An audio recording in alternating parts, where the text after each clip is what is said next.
to feed these youngsters for probably another 12 weeks, another couple months. I don't know if that was food. Looks like nest materials brought into that nest. It's, like I said, a horizontal line about midway across. That little alcove.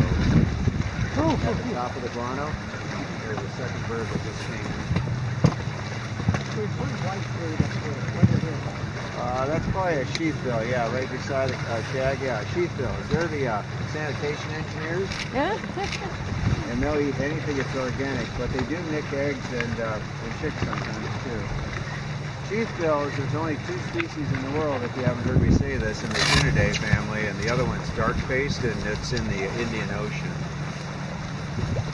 But amazingly, these sheathbills will migrate across the Drake Passage to southern South America. I've seen them up in Patagonia before on the coast. It's a pretty neat sight here, especially when we start looking at some of these iron nests up there. Yeah. It's almost, you know, like frosting there on a dark cake. The guano along the edges there. Kind of hard to form. I won't get you too close, so you don't have to worry about any of the fluids in that upper end. Also looks like some chemical leaching in the rocks here. Rock is coming down. Maybe by snow melt or rain leaching that down. Neat. Good. Oh yeah. Oh, it's a mating by skua. That's only the second time that I've seen it right off the bow or stern here. You see the wings out? Yeah. So that's mating skua right there. So far I've only got about a 2-second population out of another pair, and this pair is going to do about the same, maybe 3 seconds on that one. So pretty early in the stage.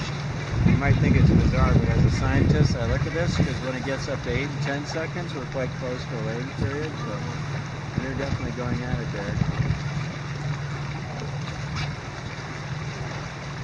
Those birds are pretty much the functional raptor or bird of prey down here, so they'll bump any of these birds off their nests and take their eggs and chicks. Even when the penguins are twice as heavy as the adults, 2 of these skuas can come over and take them down, kill them, and eat them. Yeah, it's pretty amazing. They're the bullies down here. A lot of people don't like them, but they have these too. And amazingly, it's usually the cold that kills more things than the skuas, or giant petrels, or even kelp whales. What is it that kills more than the skua? Probably hypothermia and cold weather, especially on the youngsters, like at these sites here.